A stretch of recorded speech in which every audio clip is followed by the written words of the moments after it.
lance le chrono parce qu'on m'a dit 10 minutes, pas plus, et je suis bavard. Alors,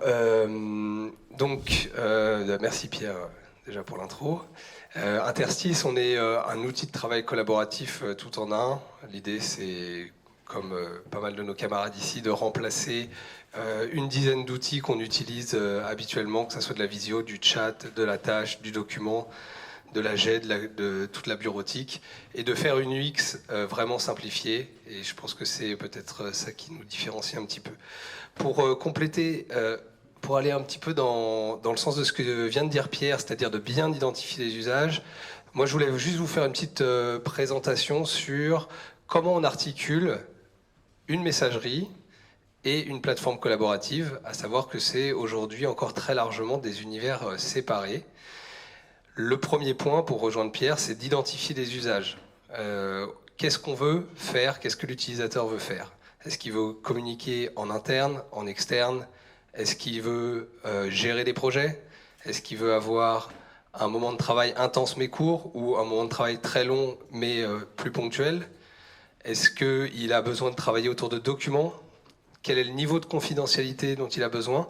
Tout ça permet en fait de savoir si on va plus s'orienter vers un usage de plateforme collaborative ou si la messagerie, finalement, c'est peut-être l'outil le plus efficace pour ce qu'on a à faire.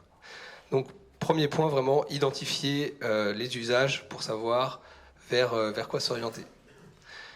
Une fois qu'on a l'un et l'autre, puisque dans une organisation, on a toujours besoin de l'un et de l'autre, mais l'utilisateur va choisir l'un ou l'autre ou d'articuler les deux quand il en a besoin, on a quand même toujours la nécessité de synchroniser ces outils.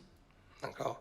Et donc, ce qui se fait à minima, ce qu'on trouve habituellement, c'est une synchronisation qui va porter sur l'agenda, synchroniser l'agenda de la messagerie avec la plateforme, ça c'est un must-have, d'avoir une notification unifiée avec, si je reçois un mail, je le vois sur ma plateforme, si, pareil, de côté plateforme, de pouvoir facilement retrouver ce qui se passe depuis sa messagerie, retrouver ce qui se passe côté plateforme.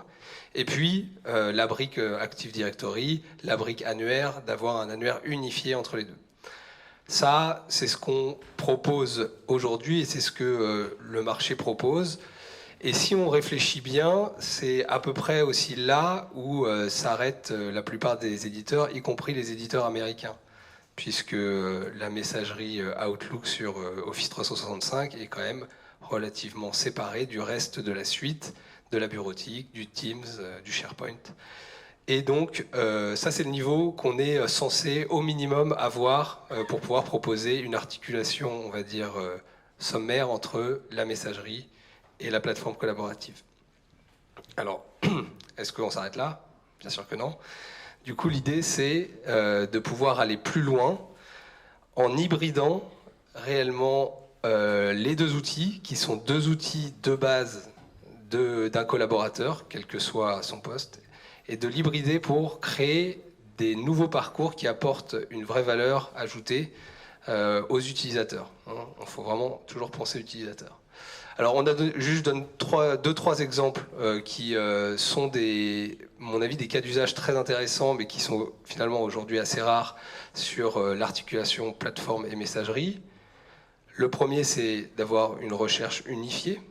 C'est-à-dire que lorsque je recherche, je peux à la fois aller rechercher dans mes documents sur ma plateforme, dans les messages de mes channels, dans les tâches que j'ai à faire, mais aussi dans les mails, dans le contenu des mails, dans les pièces jointes, dans le contenu des pièces jointes des mails, pour vraiment avoir une recherche unifiée. Deuxième élément qui pourrait permettre dans une hybridation, en allant un peu plus loin, de créer de la valeur, c'est d'avoir aussi une brique documentaire qui soit commune.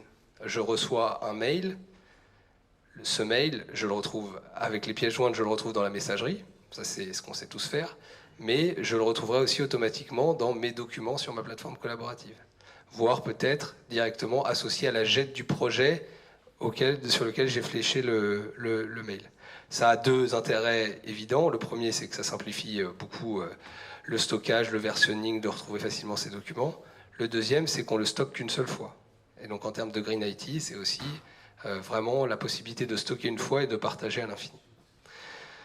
Autre usage qui permettrait d'hybrider les deux, en hybridant les deux outils, de pouvoir créer de la valeur, c'est d'écrire un mail à plusieurs mains.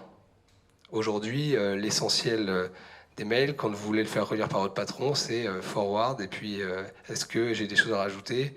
Et la personne répond par mail en mettant dans une couleur différente c'est ce qu'il a pu corriger ou amender. Et après, la personne reprend, refait un copier-coller et envoie au client ou envoie à son partenaire. Pourquoi pas inventer, à partir du moment où les deux outils sont hybridés, un système qui permet d'inviter un collègue via tout ce que permet une plateforme collaborative en termes de coédition à éditer un mail en commun. Ça, c'est tout à fait envisageable. Et puis derrière, de pouvoir l'envoyer, le tracer. Donc voilà, il y a... Dans le projet qu'a esquissé Pierre tout à l'heure, on a en fait identifié une 50aine de parcours innovants en hybridant différents outils, donc la messagerie, la plateforme collaborative, mais aussi tout ce qui est visioconférence et les briques de sécurité. Et effectivement, on va porter ce projet de créer une offre de service qui va être, qui s'appelle Hexagone pour l'instant. C'est un nom de projet, c'est pas forcément un nom de produit, mais qui a vraiment vocation à créer un produit qui n'est pas une somme d'applications, mais qui est un produit sans couture sur lequel on va retrouver un périmètre qui est proche de ce que propose aujourd'hui Microsoft, et même plutôt Microsoft 365 que Office 365, avec la partie mail et agenda qui est effectivement qui repose sur la techno de Bluemine, toute la partie bureautique et collaborative qui est à la fois un travail de co-construction entre Interstice et XWiki qui du coup pourra apporter sur la partie bureautique des évolutions à la brique OnlyOffice. La communication instantanée qui nous permettra de sortir de Jitsi, qui est effectivement un outil qui est aujourd'hui un standard de marché, mais qui a aussi ses limites en termes de qualité, en termes de capacité à faire aussi des conférences avec beaucoup de participants. Et donc on s'appuiera plutôt sur une technologie qui a été développée en open source aussi par Linphone et qui permet aussi d'équiper le poste d'un client lourd pour tout ce qui est visio, améliorant fortement la qualité. Sur la partie plus SI et gestion des postes et gestion du parc applicatif, on a effectivement intégré dans le consortium Tranquil IT qui va, par sa solution de patch management, permettre au DSI à la fois d'utiliser l'annuaire Samba AD, qui est un annuaire du coup open source, et sur la partie gestion, et qui sera la brique Active Directory de l'ensemble de la suite, et sur la partie gestion de parc et gestion applicative, d'avoir un outil de patch management qui permette aussi de sortir de Microsoft. Dernière chose, on intègre effectivement Parsec aussi dans le consortium, qui Thierry est ici, si tu veux lever la main pour qu'on t'identifie. Voilà. Qui a développé une technologie Zero Trust qui permet de faire de l'échange documentaire et plus largement après de l'échange informationnel sur de l'encryption end-to-end avec un échange de clés qui va du coup beaucoup plus loin que ce qu'on peut connaître sur WhatsApp ou sur d'autres outils qui se disent Zero Trust mais qui n'ont pas ce niveau de sécurité. Et tout l'enjeu, c'est d'avoir sur un même outil, un utilisateur peut avoir des besoins de collaboration de données, je dirais, avec un niveau de sécurité standard, et parfois des besoins de collaboration sur des niveaux très élevés, sensibles, voire DR, diffusion restreinte ou confidentielle défense. Et là, du coup, d'avoir sur cette même plateforme, de pouvoir ouvrir des espaces de travail qui sont en Zero Trust et d'autres qui sont simplement sur un hébergement sécurisé. Donc ça, c'est vraiment un projet qui est aujourd'hui du coup sélectionné par la BPI. Qu'est-ce que ça comprend une fois qu'on a fait le panorama? C'est du SaaS. Et ça, nous, on y tient parce qu'on pense que c'est la meilleure manière de faire bénéficier à tout le monde d'un outil qui soit à la fois robuste, bien maintenu, simple, efficace et rapide. Et ça, je pense que les Américains ont clairement une longueur d'avance sur nous. C'est sans couture. On a vraiment beaucoup de ressources mises sur le fait que les solutions, on passe d'une brique applicative à l'autre sans couture.